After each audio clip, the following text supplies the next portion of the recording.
tentang Jokowi itu ya, minta maaf, menyayangkan dalam hal ini. Kalau saya sih apa ya, cuma satu aja pesan buat Pak Jokowi. Pak Jokowi, Pak, semoga Bapak dengar ya Pak ya. Kalau Bapak benar-benar minta maaf sih, satu aja sih permintaan saya, dan ini mewakili yang lain juga dari orang-orang Kristen.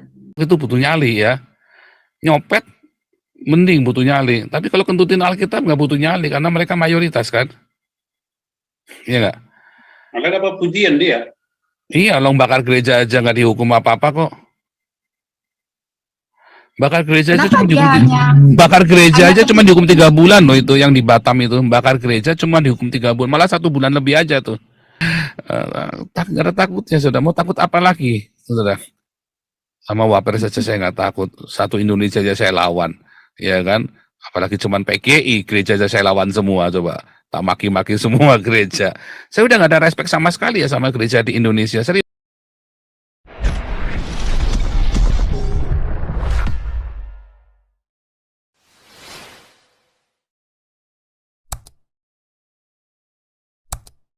Lanjut, Sarah. Silakan, Sarah. Oh, oke. Shalom kok. Shalom Ya. semua. Iya. Singkat aja sih kok, tentang Jokowi itu ya, minta maaf, menyayangkan dalam hal ini. Kalau saya sih apa ya, cuma satu aja sih pesan buat Pak Jokowi. Pak Jokowi, Pak, semoga Bapak dengar ya Pak ya. Kalau Bapak benar-benar minta maaf sih, satu aja sih permintaan saya, dan ini mewakili yang lain juga dari orang-orang Kristen. Ya, tunjukkan bahwa Bapak memang menyayangkan tentang hal ini dengan cara cabut SKB 2 Menteri itu Pak ya. Karena dengan seperti itu kaum Bapak, kelompok Bapak itu semakin semena-mena. Terus sudah gitu tambahkan pasal untuk hukum mati orang-orang seperti si Agutan ini Pak, gitu loh. Ya, karena gini kok, saya ya seperti yang saya tulis juga, saya nggak yakin ya kalau ini akan ditindaklanjuti kok, walaupun ini sudah delik hukum ya, nggak akan dilanjutin. Sama seperti Abdul Somad kasusnya ya, nambang juga kok nggak ada apa-apa gitu loh. Jadi ya saya juga nggak tahu, bagi orang-orang yang ingin melaporkan ya silahkan ya kan, setidaknya ini juga menunjukkan efek jerah. Karena gini, kalau saya lihat-lihat ya, ini semuanya berawal dari kasus MKC, karena sudah ditangkap, itu jadi orang-orang Muslim ini kayaknya langsung menganggap merasa hebat, terus arogan, bahwa setiap apapun yang mereka lakukan, mereka akan baik-baik saja gitu loh. Dan kita yang akan kena dampaknya, imbasnya, dan kita yang masuk penjara. Merasa dunia ini milik mereka, merasa mereka itu berjalan di atas angin gitu loh kok. Jadi memang harus ada satu tindakan lagi, walaupun ya memang seperti yang kau bilang, bahwa kita juga nggak masalah mereka melakukan seperti itu. Toh kuasa Tuhan tidak dibatasi oleh kitab itu kan, tidak dibatasi oleh Alkitab atau simbol-simbol agama dan macamnya gitu. Tapi walaupun seperti itu, sepertinya juga memang harus perlu juga untuk orang-orang seperti ini ditindaklanjutin gitu, bukan hanya kita diam saja gitu. Karena apa ya, kalau saya bilangnya untuk memperkecil resiko pembiaran ini, karena kita tahu kalau pembiaran terus dan terus semakin merajalela, saya lihat gitu kok. Itu aja kok dari saya. Ya, jadi tetap supaya jangan merajalela ya lapor polisi, laporkan ke polisi, beritahu, karena itu bukan delik aduan ya, tapi delik hukum sekali lagi, gitu ya. Tetapi balik lagi saudara ya, itu kan hak warga negara. Jadi kalau nggak ngelapor gimana? Ya nggak apa-apa. Nanti kan mati sendiri, kayak Stephen Indra kan juga mati sendiri. Iya nggak dia apa-apain kan, mati sendiri kan. Dia bohong, fitnah-fitnah. Akhirnya anaknya mati, dia sendiri ikut mati. Ya kan? Karena mungkin udah kelewatan ya kan, karena dustanya kan udah kelewatan, artinya memang udah gak ada ampunan kalau udah mati kan. Ya kan? Apalagi kan si Stephen Indra, Hani Christian ini kan yang mempelopori untuk membunuh Yudi Mulyana kan, sama Moko Ginta kan. Tetapi dan kan ini Dan ini paling menghina sih sebenarnya. Jadi saya kadang bertanya gini, seandainya gini ya, terus kalau untuk orang-orang muslim ini, kalau misalnya mereka bisa lakukan gitu, terus kalau misalnya kita lakukan hal yang sama, gimana tuh? Kita kentutin tuh Quran, atau kita injak-injak, kita Ya nggak usah pedaskan. juga, nggak ada perlunya Itu juga. jadi bodoh. Iya, kalau saya mau bakar-bakar itu bukan dalam rangka itu, nggak ada artinya. Karena saya mau menunjukkan betapa kurang ajarnya orang-orang Islam di Indonesia, sehingga terjadi persekusi yang tidak ada habisnya. Ternyata sumbernya dari kitabnya. Makanya saya mau Ya. bakar-bakar. Tetapi bukan nggak ada kaitannya, kan cuma gara-gara gitu aja terus kita kejang-kejang. Itu nggak usah Bukan, tapi kan kalau yang Koko mau bilang rencananya kayak gitu, lanjutin aja sih, Po. Jangan tunggu lama lah.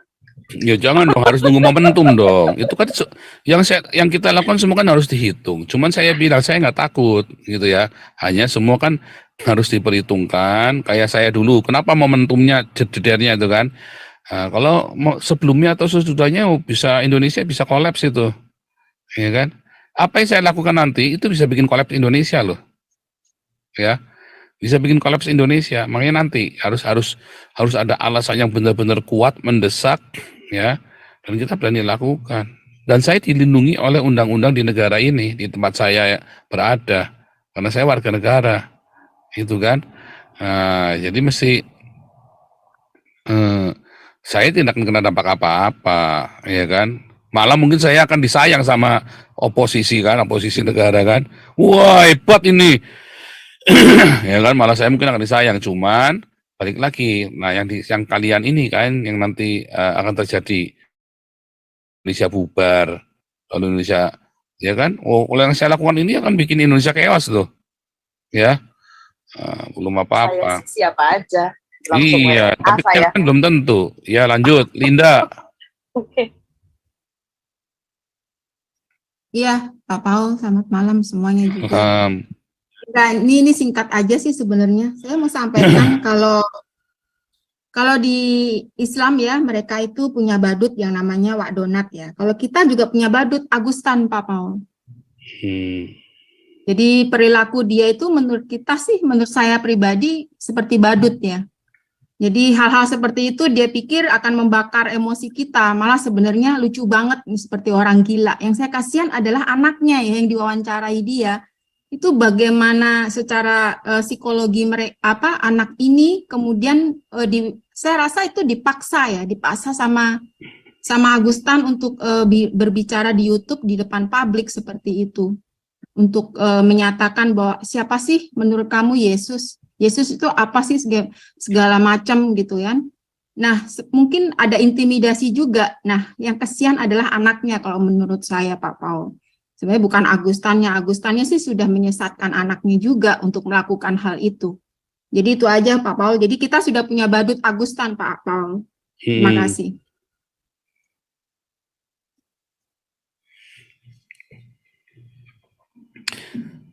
Bukan cuman badut ya, dia memang butuh uang intinya. Ya dari awal dia mualaf karena memang butuh uang. Simpel sekali. Ya, jadi kita juga nggak usah. Ya orang namanya butuh uang ya, ngerampok aja dijalanin, apalagi cuma ngentutin Alkitab, ya kan? Ngentutin Alkitab itu nggak butuh nyali. Ya kalau ngerampok itu butuh nyali ya. Nyopet mending butuh nyali. Tapi kalau kentutin Alkitab nggak butuh nyali karena mereka mayoritas kan. Iya nggak? Makanya dapat pujian dia. Iya, long bakar gereja aja nggak dihukum apa-apa kok. Bakar gereja aja cuma dihukum 3 bulan loh, itu yang di Batam itu. Bakar gereja cuma dihukum 3 bulan, malah 1 bulan lebih aja tuh.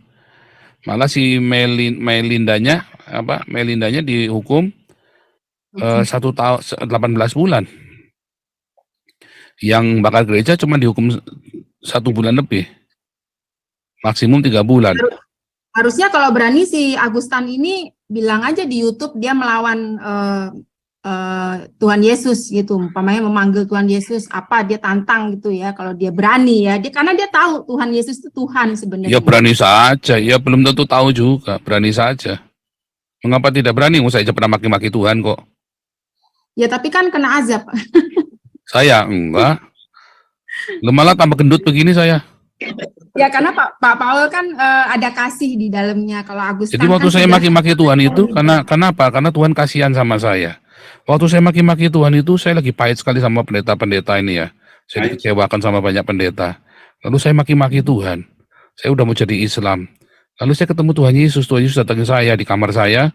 Wah, itu terus nah disitulah saya dijawab semua. Dan saya kemudian bertobat. Terus malah saya diangkat sama Tuhan, malah musuh-musuh saya jengkel sama saya loh. Kenapa ini? Dulu sudah maki-maki Tuhan, udah begini, udah. Di depan mereka saya maki-maki Tuhan Yesus loh. Ya karena orang-orang Kristen juga. Dan mereka jengkel, kenapa saya nggak dihukum? Saya bilang, serius ya, waktu ini beneran terjadi ya. 2010, 2013 saya tuh meninggalkan Tuhan. Saya kecewa sama gereja, saya kecewa sama pendeta-pendeta. Lalu saya maki-maki Tuhan di depan mereka. Saya sumpah serapah Tuhan Yesus, tak sumpah serapain loh. Sampai saya bilang jangan ada lagi sebut nama Yesus di rumah saya. Sama bilang anak-anak juga saya udah bilang begitu loh. Saya udah siap jadi Islam, jadi mualaf. 2013 akhir saya didatengin Tuhan Yesus di kamar saya. Yang terjadi saudara, saya bertobat waktu itu ya. Saya bertobat. Apakah Tuhan menghukum saya? Enggak loh. Saya diangkat loh sama Tuhan. Hari ini saya jadi Nabi ke-26 malah.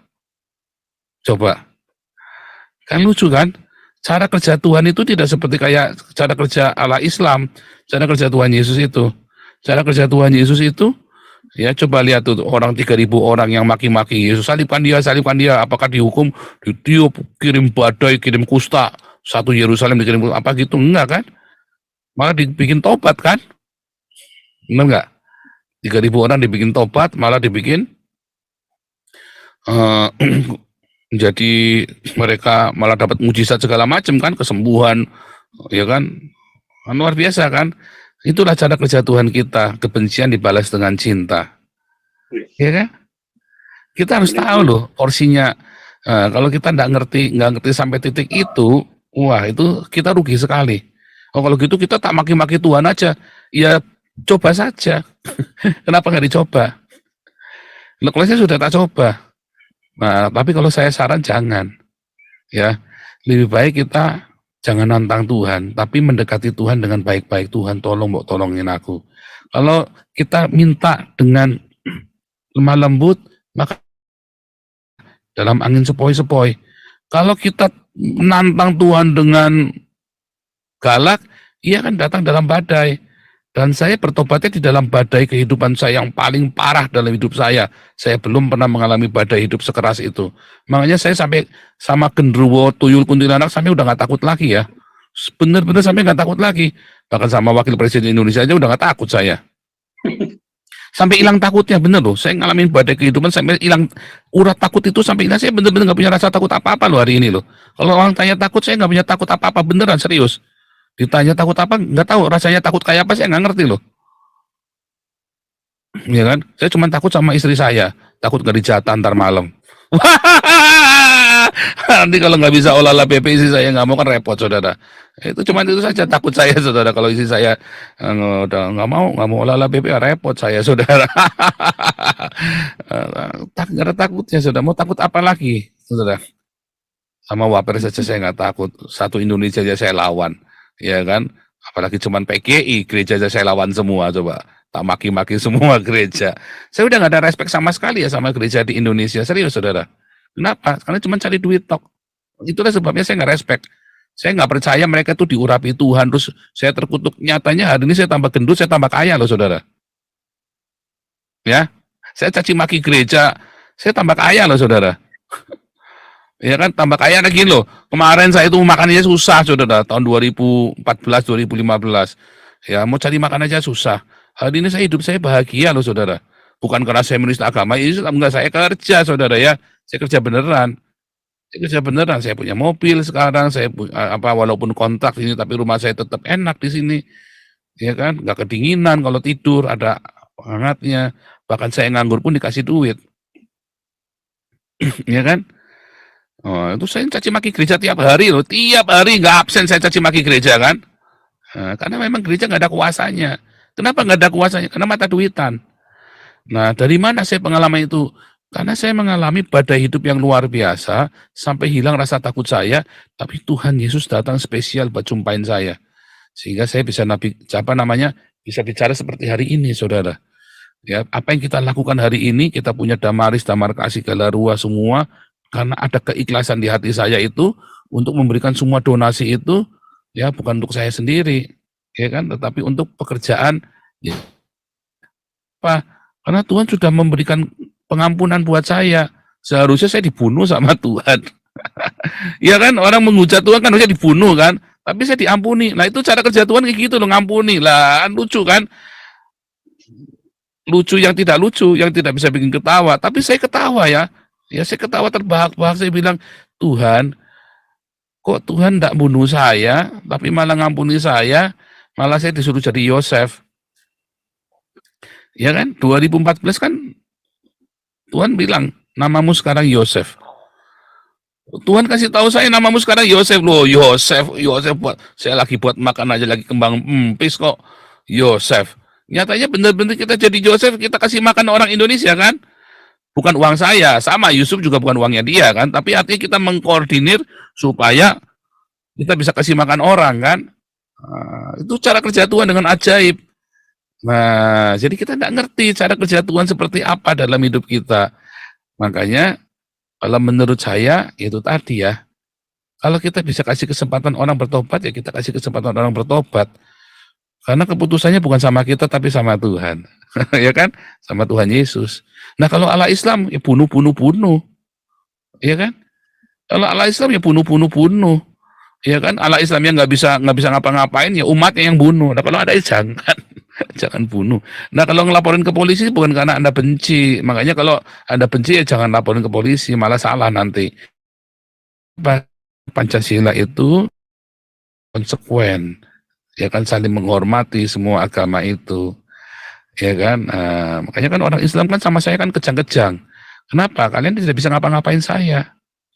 Allahnya saya Asa pun nggak bisa ngapa-ngapain. Pak melanggar hukum Indonesia kan, bukan negara saya Indonesia, bukan negara saya lagi. Suka-suka saya, ya kan. Saya kan punya hukum sendiri di sini di Eropa, hukum Uni Eropa yang saya junjung tinggi. Ya kan, kalau saya tinggal di Belanda ini sekarang, ya berarti hukum Belanda yang saya junjung tinggi, bukan hukum Indonesia. Dan saya menggunakan kebebasan bicara yang dilindungi oleh undang-undang internasional, ya kan. Nah, tapi ada saatnya nanti saya akan benar-benar bakar-bakaran, dan itu pun kalau saya bakar-bakaran itu dilindungi oleh undang-undang negara saya dan undang-undang internasional, kebebasan menyatakan pendapat. Kalau saya kemudian suruh Anda bakar Istiqlal atau membunuh orang, nah itu saya melanggar hukum negara saya dan hukum internasional, ya kan. Lanjut.